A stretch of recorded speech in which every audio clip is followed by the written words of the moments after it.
नमस्कार प्यारे बच्चों, कैसे हैं आप लोग। मैं संजीव कुमार सिंधु सभी बच्चों का एजुकेशन मंत्रा पे स्वागत करता हूं। तो चलिए बच्चे शुरू करते हैं आज के अपने टॉपिक को। आज का जो हमारा टॉपिक है बच्चे वो है रूरल डेवलपमेंट।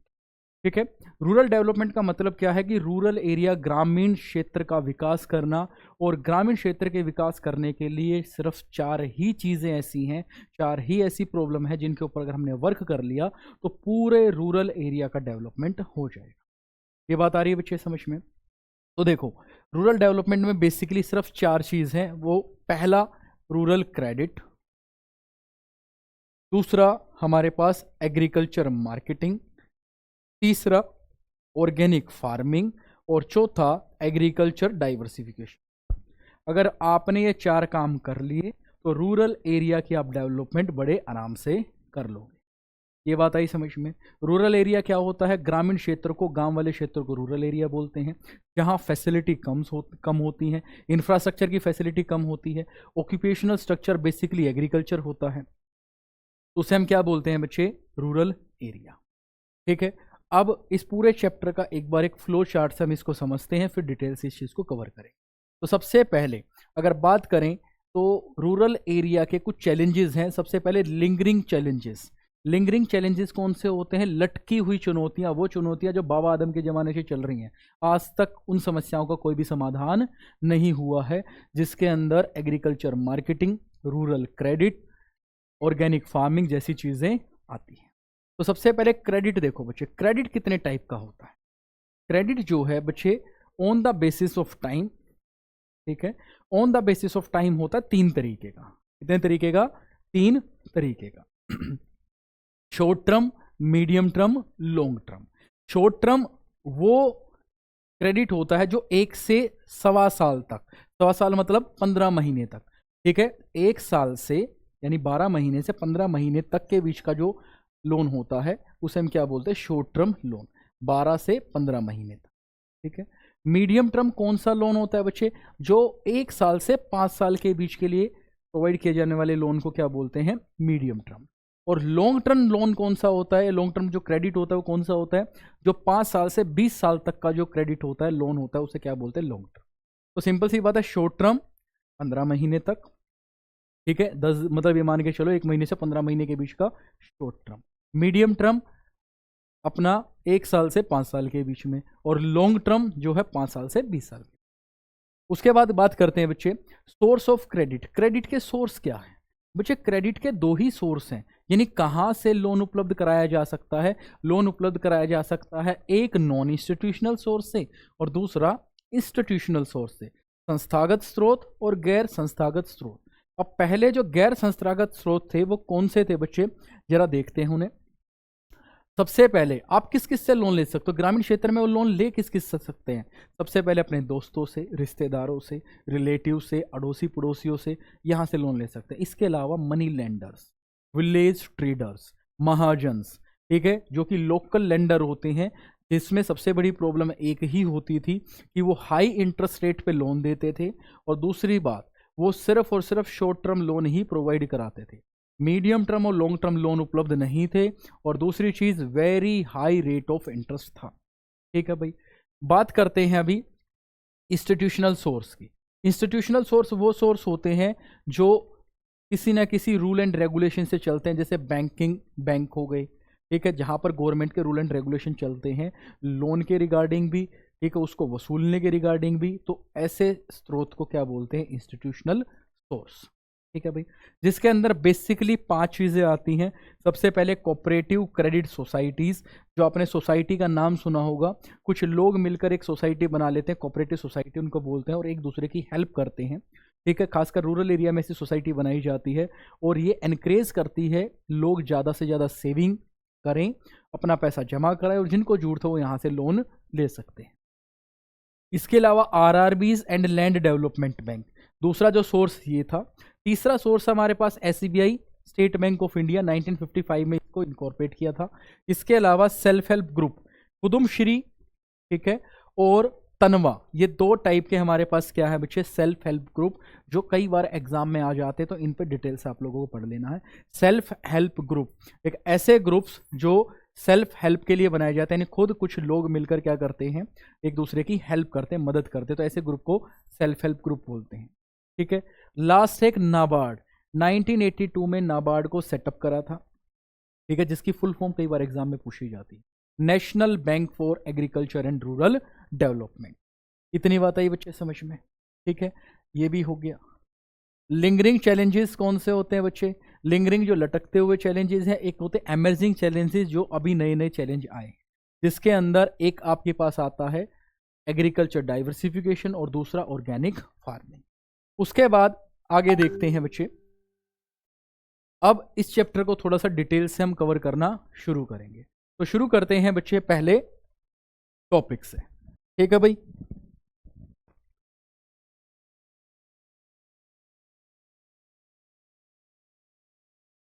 चलो बच्चे एक बार अब देखते हैं रूरल क्रेडिट के बारे में। जो अभी आपको बताया कि जो रूरल क्रेडिट है वो 3 टाइप का होता है, शॉर्ट टर्म, मीडियम टर्म और लॉन्ग टर्म। ठीक है, तो देखना बच्चे, शॉर्ट टर्म जो क्रेडिट है उसका टाइम पीरियड होता है 15 महीने तक। ठीक है, और किस पर्पस के लिए यूज किया जाता है? बेसिकली डेली फार्मिंग नीड के लिए, डे टू डे बेसिक जो फार्मिंग नीड होती है, जैसे बाइंग सीड्स, फर्टिलाइजर खरीदना है, खाद खरीदना है, बीज खरीदने हैं, पेस्टिसाइड्स खरीदना है, या फिर झाड़ी वगैरह देनी है, ठीक है, मजदूरों को, उनके लिए। दूसरा जो है मीडियम टर्म क्रेडिट, जो 15 महीने से 5 साल के लिए होता है। ठीक है, वो होता है बेसिकली टूल्स और इम्प्रूवमेंट पर्पज के लिए, जैसे आपने कैटल्स खरीद लिए, गाय भैंस भेड़ बकरी खरीद ली। ठीक है, या फिर आपने फार्म के इक्विपमेंट को रिपेयर करवा लिया, जैसे ट्रैक्टर, हार्वेस्टर, थ्रेशर, इन सबको रिपेयर करवाया तो उसके लिए कोई खर्चा हो गया। ठीक है, कुएं बनवाए हैं आपने या फिर कुएं को रिपेयर करवाया है। ठीक है, और कुछ स्मॉल इरिगेशन वर्क, इसके लिए होता है मीडियम टर्म क्रेडिट। अगला है लॉन्ग रन क्रेडिट, जो कि होता है 5 साल या उससे ज़्यादा के लिए, 5 से 20 साल के लिए। ठीक है, जिससे आपकी परमानेंट एसेट्स क्रिएट होती है, जैसे आपने ज़मीन खरीद ली। ठीक है, या फिर आपने ट्रैक्टर, हार्वेस्टर, थ्रेसर जैसी चीज़ें खरीद ली, कुएं खुदवा दिए, इरिगेशन का कोई प्रोजेक्ट लगवा दिया, जैसे आपने समरसीबल लगवा दिया, ठीक है, ट्यूबवेल लगवा दिया, तो इन सारे पर्पस के लिए हम इसका यूज़ करते हैं। तो फटाफट इसका स्क्रीनशॉट लें, फिर हम आगे बढ़ेंगे।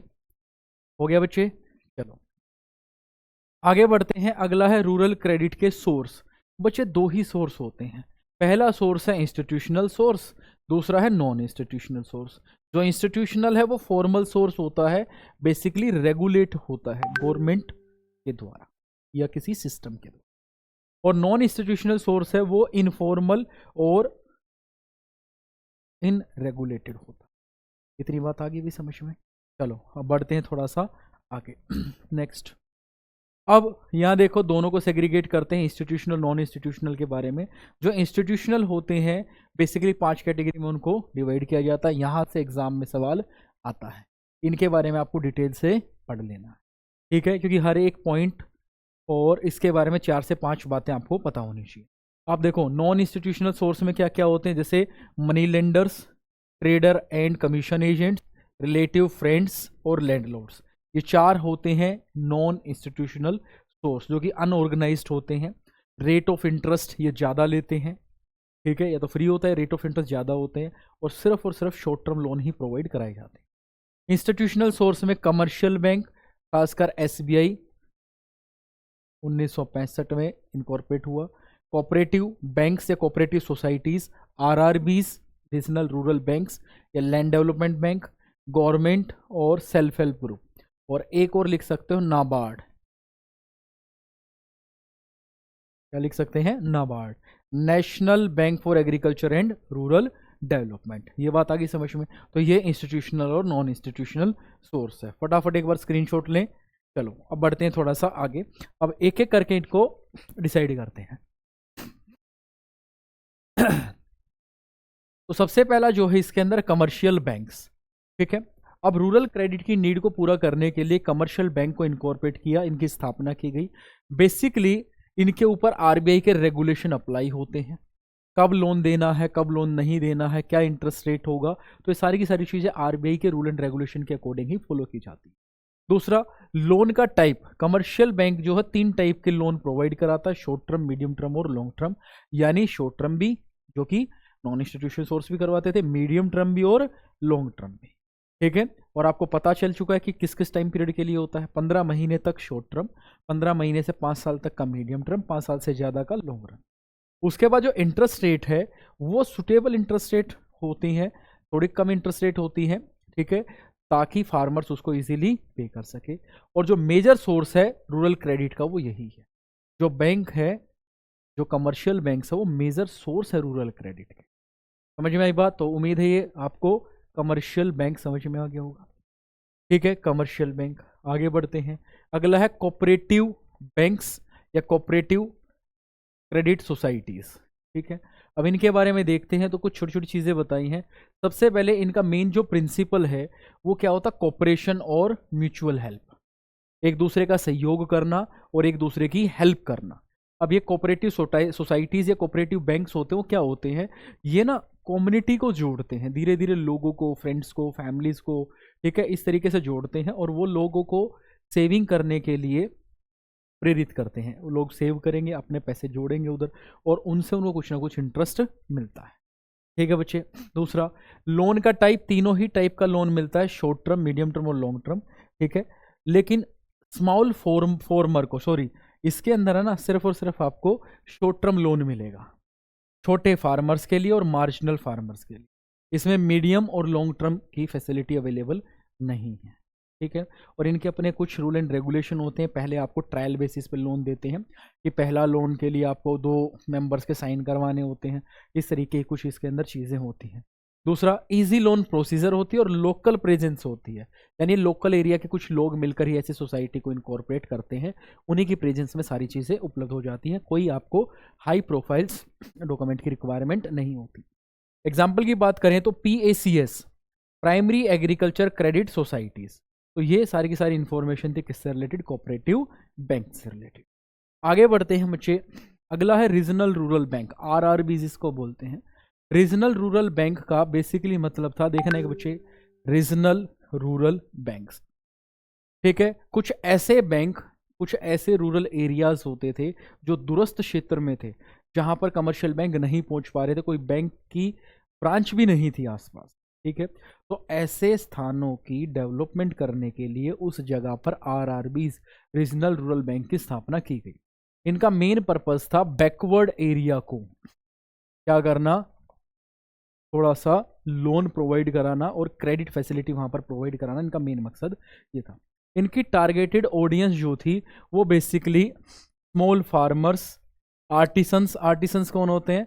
जो कलाकार लोग होते हैं, जैसे मूर्तिकार हो गए, शिल्पकार हो गए, ठीक है ना, इस तरीके के लोग, और लेबर, ये इनकी मेन टारगेटेड ऑडियंस थी। बेसिकली फीचर क्या है? जिस तरीके से कमर्शियल बैंक और कोऑपरेटिव बैंक्स काम करते उसी तरीके से सेम इसकी फंक्शनैलिटी। उसके बाद स्पॉन्सरशिप एंड रेगुलेशन अगर देखा जाए तो जो रेगुलेशन कमर्शियल बैंक के ऊपर लगते हैं वही इसके ऊपर लगते हैं, और सारे के सारे रेगुलेशन जो हो RBI ही इसके ऊपर लगाता है। समझ में आई बात? तो ये भी RBI के रेगुलेशन ही फॉलो कर, ये एक तरीके का बैंक ही है ये। बस फर्क इतना है, रूरल एरिया के रीजनल सेक्टर का, दूरस्थ क्षेत्रों का उत्थान करने के लिए, उसकी डेवलपमेंट करने के लिए से बनाया गया। चलो एक बार स्क्रीनशॉट ले लो, आगे बढ़ते हैं भाई तब तक। चलो अब बात करते हैं गवर्नमेंट का रोल, ठीक है। अब गवर्नमेंट भी है इसके अंदर। गवर्नमेंट का क्या रोल है? ठीक, गवर्नमेंट का सबसे बड़ा इंपॉर्टेंट रोल है, क्योंकि सारी चीजें ऑर्गेनाइज कौन करता है? गवर्नमेंट ही करती है। तो सबसे पहले गवर्नमेंट जो है, लोन वेवर्स। ये लोन वेवर्स क्या होता है? लोन माफ करना। अगर किसी किसान ने, स्मॉल या मार्जिनल फार्मर ने लोन ले रखा है तो उसको माफ करने का जो राइट है वो गवर्नमेंट के पास है। और ज़्यादातर बैंक जो है, ठीक है, खासकर गवर्नमेंट जो है, किसानों के द्वारा लिए गए लोन को माफ़ कर देती है, जिससे उनको रिलीफ मिलती है। वरना फिर आपको वही चीज़ देखने को मिलती है कि इतने किसानों ने फांसी लगा ली, ठीक है ना। दूसरी चीज़ है सब्सिडी। दूसरी क्या चीज़ है? सब्सिडी। सरकार क्या देती है? सब्सिडी देती है, ताकि छोटे सीमांत और छोटे किसानों का फायदा हो सके। स्पेशल स्कीम लॉन्च करती है, ठीक है, गवर्नमेंट इनिशिएटिव लेती है, स्पेशल स्कीम के तहत चीज़ें होती हैं, ठीक है। इंटरेस्ट पे सब्सिडी प्रोवाइड करती है, यानी सस्ते दरों पर इंटरेस्ट पे लोन आपको मिलता है। एग्रीकल्चर की डेवलपमेंट होती है इसी बहाने, और साथ साथ इंस्टीट्यूशनल क्रेडिट एक्सपेंशन भी होता है, इतनी बात आ गई बच्चे समझ में? चलो फटाफट ले लिया बच्चे स्क्रीनशॉट।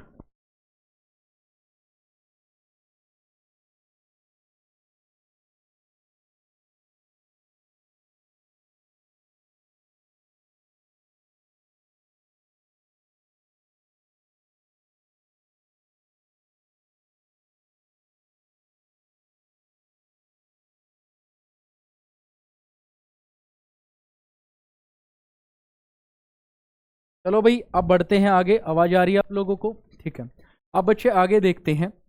नेक्स्ट जो टॉपिक है हमारा वो है सेल्फ हेल्प ग्रुप। अब इसको ना इंपॉर्टेंट मार्क कर लो बच्चे, एग्जाम में कई बार आता है। ठीक है भाई, क्या है सेल्फ हेल्प ग्रुप? ठीक है, इसको पेस्टल से हम लोग याद करेंगे। सबसे पहले गवर्नमेंट का सपोर्ट, सबसे पहले क्या है? सेल्फ हेल्प ग्रुप होते क्या है, ध्यान से सुनो। ठीक है, कुछ लोकल लोग साथ मिलके कुछ काम करते हैं और एक दूसरे की हेल्प करते हैं। खासकर सेल्फ हेल्प ग्रुप बनाए गए थे वुमेन को डेवलप करने के लिए, क्योंकि जो वुमेन है उनके पास लाइजर टाइम बहुत सारा होता है, और उस लाइजर टाइम को, यानी लाइजर का मतलब थोड़ा सा एक्स्ट्रा टाइम, ठीक है, उस एक्स्ट्रा टाइम को यूटिलाइज करके वो अपनी सेविंग्स अर्न कर सकती हैं, कुछ ना कुछ सेविंग कर सकती है। उसी के लिए सेल्फ हेल्प ग्रुप बनाए गए थे। और दो एग्जाम्पल भी हैं सेल्फ हेल्प ग्रुप के, कुदमश्री और दूसरा तनवा, तमिलनाडु वुमेन इन एग्रीकल्चर। ठीक है, तो इनको एक बार देख लेना है आपको। ठीक है, बेसिकली सेल्फ हेल्प ग्रुप के लिए गवर्नमेंट का सपोर्ट रहता है, क्योंकि कुछ ऐसी पॉलिसी बनाई जाती है जो सेल्फ हेल्प ग्रुप के लिए ठीक होती है। दूसरा कम्युनिटी एम्पावरमेंट, इससे कम्युनिटी क्रिएट होती, बॉन्ड बनता है।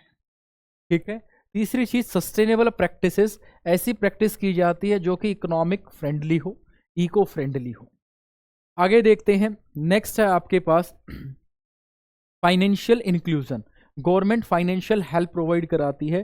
ठीक है, और साथ ही साथ जब बड़े लेवल पे चले जाते तो गवर्नमेंट प्रोवाइड कराती है, छोटे लेवल पे तब तक होते तो जो मेंबर्स होते हैं इसके वही एक दूसरे को फाइनेंशियल हेल्प प्रोवाइड कराते हैं, खासकर बेसिकली क्रेडिट वगैरह प्रोवाइड करने के लिए। ठीक है, आगे देखते हैं डिजिटल प्लेटफॉर्म। फिर इसको थोड़ा सा और आगे ले जाने के लिए डिजिटल प्लेटफॉर्म पे लेके आया जाता है ताकि ऑनलाइन बैंकिंग सर्विसेज शुरू की जा सके। और लास्ट में रेगुलेटरी कंप्लायंस, ठीक है, तो फाइनेंशियल लॉ इसके ऊपर भी अप्लाई किए जाते हैं। तो इसलिए ये इंस्टीट्यूशनल सोर्स के अंदर आता है, क्योंकि इसके ऊपर भी रूल एंड रेगुलेशन लगते हैं। ये बात आई समझ में? आगे बढ़ते हैं इसी के साथ। नेक्स्ट आपके पास नाबार्ड। नाबार्ड काफ़ी इंपॉर्टेंट है बच्चे। सबसे पहले याद रखना 1982 के अंदर इसकी इनकॉर्पोरेशन की गई। फुल फॉर्म इसकी कई बार आती है national bank for agriculture and rural development. ठीक है, एग्रीकल्चर और रूरल डेवलपमेंट के लिए ये अकेला इंस्टीट्यूशन ऐसा है जो बहुत वर्क करता है। जिस तरीके से देश में बैंकिंग सिस्टम को सुधारने के लिए आरबीआई है, रिजर्व बैंक ऑफ इंडिया, उसी तरीके से एग्रीकल्चर और रूरल डेवलपमेंट के जो अपेक्स बैंक है, सुप्रीम बैंक है, वो नाबार्ड है। इसकी स्टेब्लिशमेंट कब हुई? 1982 के अंदर। ठीक है, रीफाइनेंसिंग फैसिलिटी, ये किसको फाइनेंस प्रोवाइड कराता है? जो नाबार्ड है ये बाकी सारे के सारे इंस्टीट्यूशनल सोर्सेस को लोन प्रोवाइड कराता है, और ये फार्मर्स को या रूरल एरिया में लोन प्रोवाइड कराते हैं। ध्यान रखना, किसानों को नाबार्ड कभी भी डायरेक्टली लोन नहीं देता, कई बार एग्जाम में चीज आ चुकी है। दूसरा, इसका मेन काम है सुपरविजन और मॉनिटर करना, किनको? बाकी सारे के सारे फाइनेंशियल इंस्टीट्यूशंस को जिनको ये लोन दे रहा है, और ये इंश्योर करता है कि वो लोन का यूटिलाइजेशन उसी पर्पस के लिए किया गया है जिसके लिए लोन लिया गया है या नहीं। फिर है पॉलिसी प्लानिंग, ये पॉलिसी बनाता है बेसिकली हर एक चीज़ के लिए, खासकर रूरल डेवलपमेंट एग्रीकल्चर के लिए ये पॉलिसी बनाता है, और जिसका मेन पर्पस होता है रूरल डेवलपमेंट को सपोर्ट करना। इसके साथ साथ जो इंपॉर्टेंट काम है इसका वो है बच्चे promoting institutional credit. Institutional credit को प्रमोट करना ताकि सस्ते दरों पर शॉर्ट टर्म, मीडियम टर्म और लॉन्ग टर्म लोन उपलब्ध हो सके। ठीक है भाई, ये बात आई समझ में? तो नाबार्ड के बारे में चीज़ें हैं, आप इसका स्क्रीनशॉट लो, फिर हम आगे बढ़ते हैं। चलो भाई अब चलते हैं थोड़ा सा आगे। अब ये देखो, नेक्स्ट टॉपिक है हमारा, अभी तक तो रूरल क्रेडिट के बारे में हमने पढ़ा। अब जो नेक्स्ट टॉपिक है बच्चे वो है एग्रीकल्चर मार्केटिंग। ठीक है, अब ये एग्रीकल्चर मार्केटिंग क्यों इंपॉर्टेंट रोल प्ले करता है? क्योंकि बच्चे ध्यान से सुनना, किसानों ने मेहनत करके फसल उगा ली और फसल को ले गए मार्केट में। मार्केट में ले जाने से पहले और मार्केट ले जाने के बाद बहुत सारी प्रॉब्लम उसको फेस करनी पड़ती। ले जाने से पहले उसको एकत्रित करना, इकट्ठा करना, ब्रांडिंग करना, लेबलिंग करना, पैकेजिंग करना, और जब तक ल्यूरेटिव प्राइस नहीं होता तब तक स्टोर करना, ये सारी की सारी चीज़ें इस मार्केटिंग के अंदर आती, एग्रीकल्चर मार्केटिंग। तो बहुत सारी प्रॉब्लम इसको झेलनी पड़ती थी। और जब ये मंडियों में इसको लेके जाता है, वहाँ पर भी सबसे बड़ी प्रॉब्लम होती है कि सप्लाई एक टाइम पे इतनी ज़्यादा हो जाती है, इसको प्रॉफिट वाला प्राइस नहीं मिलता, यानी एक ऐसा प्राइस नहीं मिलता जिस पे बेच के इसको 2 पैसे मिल सके, तो कम प्राइस पर इसको बेचना पड़ता है। और यहीं से एक चीज का जन्म होता है जिसको बोलते हैं डिस्ट्रेस सेल, आपत्ति बिक्री, या क्या बोलते हैं, आपातकालीन बिक्री, यानी इमरजेंसी सिचुएशन में या फिर मजबूरी में अपने अनाज को बेचना, अपने गुड्स एंड सर्विसेज को बेचना, उसको डिस्ट्रेस बोलते हैं, डिस्ट्रेस सेल बोलते हैं। इस बात का ध्यान रखना, ठीक है। तो एग्रीकल्चर मार्केटिंग इसलिए जरूरी है ताकि इन सारी कमियों को दूर किया जा सके, ठीक है। तो देखो, सबसे पहले बाइंग एंड सेलिंग, इसके अंदर बेसिकली एग्रीकल्चर प्रोसीजर को बाइंग एंड सेलिंग करना इसके अंदर आता है। स्टोरेज एंड ट्रांसपोर्टेशन इसके अंदर आता है। ग्रेडिंग एंड पैकेजिंग करना, डिस्ट्रीब्यूशन करना, फेयर प्राइस और गवर्नमेंट मेजर्स, ये सारी की सारी चीजें इसके अंदर कवर की जाती हैं। चलो बच्चे, अब ध्यान से सुनना। एग्रीकल्चर मार्केटिंग के अंदर बेसिकली ये सारी चीजें आती हैं। Buying and selling of agriculture product, उसको storage and transportation, grading and packaging, distribution, fair prices और गवर्नमेंट मेजर्स, ठीक है। सारी की सारी चीजें एग्रीकल्चर मार्केटिंग के अंदर आती है। गवर्नमेंट ने कुछ मेजर्स, कुछ महत्वपूर्ण कार्य करे, कुछ ऐसे स्टेप लिए जिससे एग्रीकल्चर मार्केटिंग काफी इफेक्टिव हो गई। क्या प्रोवाइड करा? सबसे पहले रेलवे, जो चीपर ट्रांसपोर्टेशन प्रोवाइड करा। वेयर हाउस फैसिलिटी गवर्नमेंट ने प्रोवाइड करी। बिल्टी सिस्टम एक बनाया गया जिसके तहत किसान अपने पूरे पूरे सामान को लाद देता है और वहां जाकर जहां से उसको सामान बेचना है वहां बिल्टी देकर वो सारा सामान अपना वापस ले सकता है। ये बात आई समझ में, ठीक है। इसके अलावा जो मार्केट थी, जहां जो मंडियां थी जिनमें इन चीज़ों को बेचा जाता था, वहां पर गवर्नमेंट का इंटरफेरेंस हुआ। गवर्नमेंट के लोगों को ही वहां हायर किया गया ताकि सही तरीके से स्केल हो रहा है कि नहीं इसको इंश्योर किया जा सके, मतलब माप तोल में भी गड़बड़ होती थी। तो ये था एग्रीकल्चर मार्केटिंग। अब थोड़ा सा देखते हैं ऑर्गेनिक फार्मिंग के बारे में। ये एमर्जिंग चैलेंज है। क्या है ऑर्गेनिक फार्मिंग और कन्वेंशनल फार्मिंग? देखो, ऑर्गेनिक फार्मिंग का मतलब सिर्फ इतना सा है, ठीक है, विदाउट केमिकल फर्टिलाइजर के खेती करना।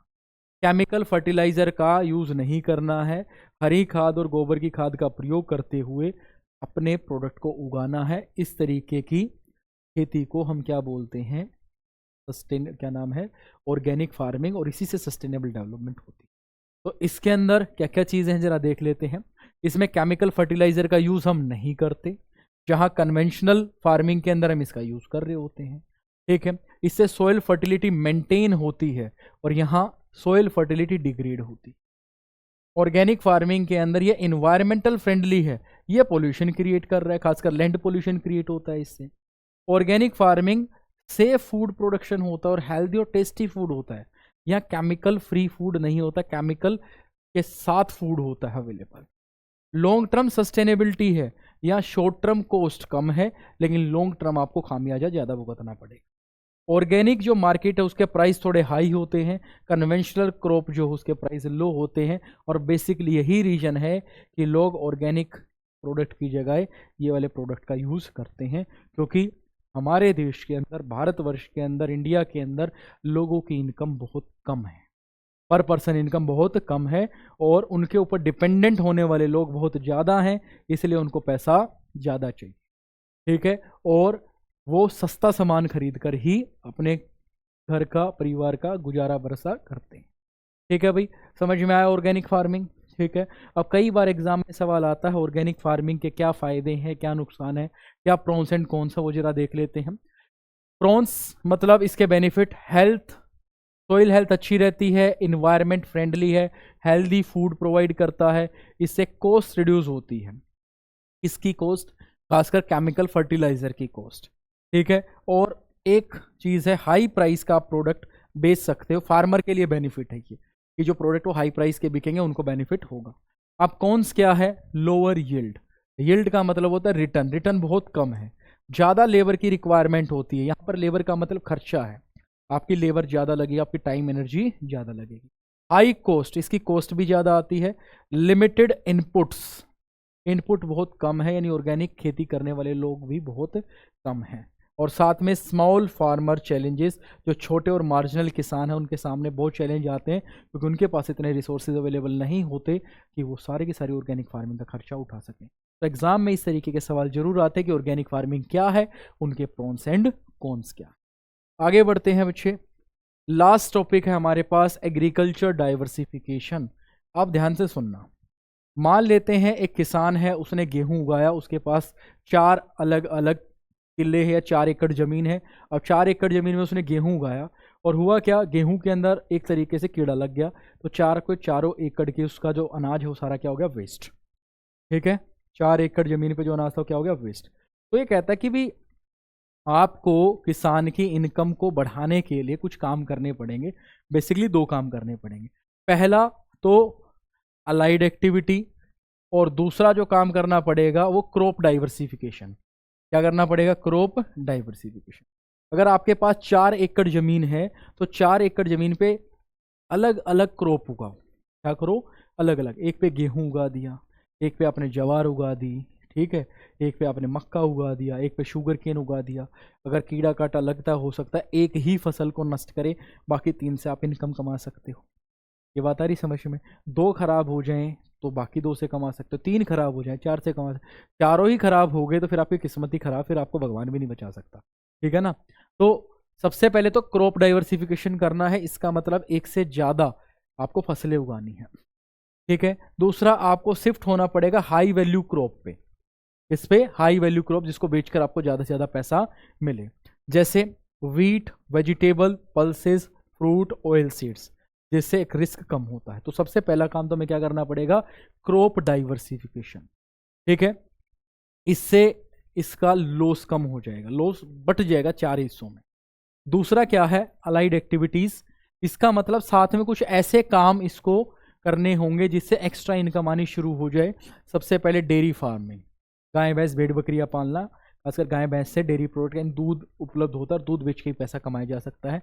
पोल्ट्री फार्म, अंडे बहुत बिकते हैं, प्रोटीन बहुत ज़्यादा, आजकल जिम वगैरह काफ़ी क्रेज़ है, तो पोल्ट्री फार्म बड़ा अच्छा चलता है। फिशरीज़, ठीक है, मछली पालन इसको बोलते हैं, काम कर सकते हैं। हॉर्टिकल्चर, और प्रोवाइड एडिशनल इनकम, इसके साथ साथ reduce dependence on the crop production. ये सारी की सारी जो चीज़ें हैं वो क्या करती है, आपकी डिपेंडेंसी को कम करती है। एक ही क्रॉप के ऊपर आप डिपेंड हो या सिर्फ आप अपनी खेती के ऊपर ही डिपेंड हो, एक्स्ट्रा एक्टिविटी से आपको एक्स्ट्रा इनकम मिलती है। समझ में आई बात। तो ये चौथा काम था एग्रीकल्चर डाइवर्सिफिकेशन।